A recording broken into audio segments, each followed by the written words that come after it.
Hi there, my name is Jennifer Treefellner. I'm the Director of Communications, Marketing, and Social Media for the Diocese of Palm Beach here in Florida. And it is my pleasure to be with you virtually today and to provide a presentation for the National Catholic Education Association Catholic Leadership Summit. So without further ado, I'll go ahead and share my screen and we'll get started on the presentation.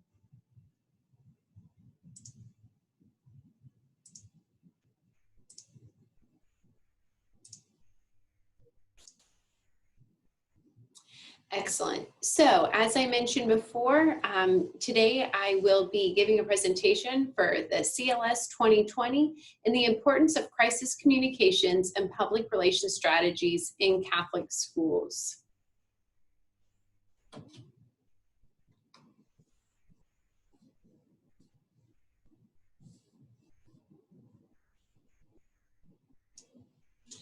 One of the things that I wanted to talk to you today about is staying calm in the chaos and learning how to communicate with your stakeholders during any crisis and how that requires pre-planning a timely response that is clear, where you're able to show an expression of caring and commitment to a resolution. In addition, during the season, you will learn how to research the potential scenarios for a PR situation, plan a calculated response, and implement data-driven tasks, as well as how to evaluate that information. I am a proud member of the Florida Public Relations Association and also of the Public Relations Society of America. I've always enjoyed my work with NCEA and happy to have contributed to some of their magazines and webinars, and always happy to assist them in their endeavors. As we move forward with the different types and the different protocols that we have for crisis communications, now is the time that we want to discuss exactly what we could anticipate, not during the crisis. So we're not always at our best in doing what we're really thinking about when we're in the middle of a crisis, but proactively trying to ensure that effective communication ahead of time. I love this quote by Benjamin Franklin that says, "If you fail to plan, you are planning to fail." So I want to encourage you to remain calm and professional in your demeanor, enact your crisis communication plan, gather information and draft statements to be reviewed, as well as sharing your content with a real methodical and data-driven purpose behind it. Just a few big picture concepts to ponder during our time together today. I want you to think about the first mover advantage. Whoever is the first to define the crisis typically really motivates and moves folks to their actions to interpret the event. You also want to be thinking about what would reasonable people expect a responsible organization to do in this situation? So we want to demonstrate that we care. We want to do that in a very straightforward fashion where we won't lose the trust of those that we're speaking to. And you want to give that perception that you care, as well as talking about what you're going to do to resolve the situation. In a recent crisis communication certification class I took, one of our professors reminded us that some crises are business problems, not communication problems, and you cannot communicate your way out of a business problem. So there's two main goals that we're going to look at for the crisis communications, and that's to have the seamless communication during the crisis and to articulately share with the school's publics what has occurred. And we're going to plan to the degree that is possible the best ways to navigate for that. When we look into different scenarios, some schools that I work with may only think of crises being a cyber attack, or they may only think of, oh, a crisis would be a public relations scandal, and that could be you had an employee arrested. It could be that you have a reporter that only wants to report on the COVID cases in your school. It could be a security threat or something of that nature that is some sort of a dangerous incident. But it's important to remember that there are crises of all different kinds, including natural disasters. We have NCEA members throughout the United States. So when we look at, whether you're involved with wildfires where you could have tornadoes, or for us here in Florida, a lot of our work is with hurricanes. Being able to draft the content for your crisis communication plan that pertains to these different areas is important. Cyber attacks and email scamming is becoming a big thing that I'm working with our schools on right now. Security threats, that has a lot to do with, unfortunately, armed folks coming onto campus and what that entails, and that can be a separate plan. But just for you to think about different scenarios that would pertain to these different areas here. So doing some advanced planning, you're going to want to conduct an audit of your communication platforms. And by that, I mean, do you have an e-newsletter? Do you have a texting service? Do you have a robocall service? How can you communicate with your parents and your stakeholders in the middle of a crisis and afterwards? Also, prepare templates in advance. I'll give you some examples of what I've created for our schools so you can see what I'm talking about. And then you want to create and update your media contact list. When you need to let the media know, you are closing campus because of inclement weather, and you will be notifying families when it's safe to return.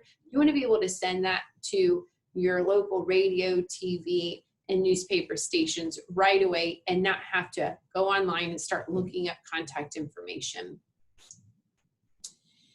Do you have a standby statement? This is something you're going to want to create. And a standby statement is going to be from your school or your diocese where you acknowledge what has occurred, you empathize with the situation, you reiterate your values, you discuss your approach and your commitment to making things better. So this could be a chunky paragraph or two that speaks to the mission of your organization, and you have that prepared and it is ready for standby so that you have it for when you need it during a crisis. And we sure have used this as a boilerplate statement a lot recently. I wanted to show you some templates that I created so that you can look at some specific examples. So the template you see on your left would be something I created for our parishes and schools. This is a social media administrator agreement, and at the top just has our branding, and the middle section talks about what the social media administrator is going to be doing. So before you give access to your school social media sites to someone who is an employee or a volunteer, you're going to want to confirm that they're going to be professional. They are going to operate within the proper libel, slander, ethical boundaries, that they are not going to just Google image search things, but they are going to make sure that they're posting information that has not had a copyright infringement problem. You're going to remind them of the hashtags to use, and then to use judgment to hide, delete, or block comments if and when necessary. Then they're going to sign their name to it, and the school administrator is. You're going to make sure that you all are aware of the username and password. If you are giving them access through their personal account as an admin or editor on your page, you're going to want to make sure that you've got that information. If they have control over the username and password, you're going to want that. We have created a ghost system here where I'm the head admin, and then we have different entities that operate underneath that, a ghost protocol. And I'm happy to answer more questions about that later on, but this is definitely something that you're going to want in place. And, if and when something happens, you need to make sure that you review this with your staff. And at the end of the day, if these things here are not met, then you actually have some footing to say, I'm sorry, you're no longer an administrator on this site. The template on the right would be a phone script. If you participate in a robocall program, we have that here, or a text to parent program. And there's a lot of different platforms that you can utilize for that. But you can go ahead and think about some things that could occur on your campus. Here's one that I typed for our schools. For example, that would be stranger danger. So at this date and time, and we're specific, so on October 15th at 3 p.m., a student was approached by a stranger when walking home down Delaware Avenue. It was this many miles from campus, so you're going to want to be specific. Then because you have that texting service, you know you're going to have to drop it down to so many characters. And so you can already think in advance of what that's going to look like so that when you need to push out this information, you're not scrambling for content. Some other templates to share with you would be some email text in the event of a lockdown. We all practice lockdowns at our schools and what this would look like. So here's some sincere thoughts that you can put in to tell your parents. Though our students were never in any danger, I want to make you aware of an incident that occurred. Our campus was temporarily closed in secure mode. And you can personalize this, of course, and that's going to be from the principal. But again, these are templates I made for our schools here so they can personalize them. On the right, we've been having a lot of email and texting scams for impersonation. So again, an example where you can say there's been some text scams that have been reported to us. Please be vigilant. So these are things that you already know that may occur on campus. So you might as well on a rainy day type up this information and have it ready to go. Here's a long example of a template that we put in place. I typed up after we had a situation where who was going to call whom when a crisis occurred. So we really spelled it out. And I said, okay, number one, the school admin calls 911. Then what? They're going to call the SRO or security guard. Then who contacts the superintendent and pastor? Who contacts then risk management, the director of communications, etc. So this really spells it out, and we email this to everybody so that they're aware of what happens. Further down here, you can see how the press release will be sent to the media and who does it and how that's drafted. So I'd encourage you to think through what protocols would be in place and how you're going to make that possible. Moving on, let's talk about during the crisis. So you've got your plan and templates in place. You're going to enact those plans. You'll have a single point of contact for media inquiries. Our schools utilize myself as the director of communications. However, that may not be what happens at your school or your diocese, but you want one person in charge of media. Messaging should include empathy and transparency, and you're going to want to verify and make sure your facts are accurate. What was the date? What was the time? Exactly what happened, and make sure you understand. Then send correspondence to stakeholders. I would encourage you to contact your internal stakeholders first. And then once that situation has been secured, you can then contact your external stakeholders. So now the crisis has passed, what do? Well, you're going to keep all records. I take screenshots on social media almost every day of who said what before we hide it, if we have to delete it, if I see something on somebody else's page, and then we log that information. You're going to monitor your social media for comments. So you may have a parent said, well, why did this person breach into the campus? Well, when are you going to come back after the wildfires? So monitor that social media for comments because you know there's a lot of virality there. You're also going to want to do, I call them autopsies of how the plan went. You're going to want to identify strengths and weaknesses of that plan, and then meet with your communications team to discuss what needs to be changed. And also meet with them on a regular basis to talk about facility upgrades and legal ramifications. There may be new legislation that pertains to your crisis. You may have gone, through some upgrades as far as fencing or boundary updates. So those things will need to be identified in advance. When it comes to effective apologies and defining elements.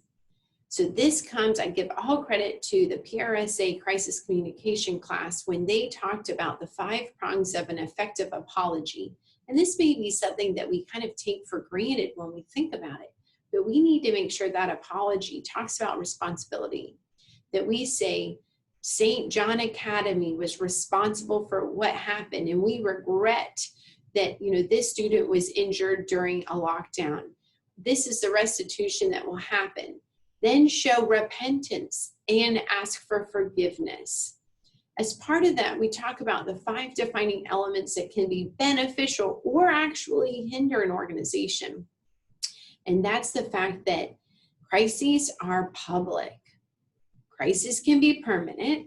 They're very personal to people. They occur quickly and they are interactive. So these are topics here that you want to think about can not only help, but they can also hinder during a crisis.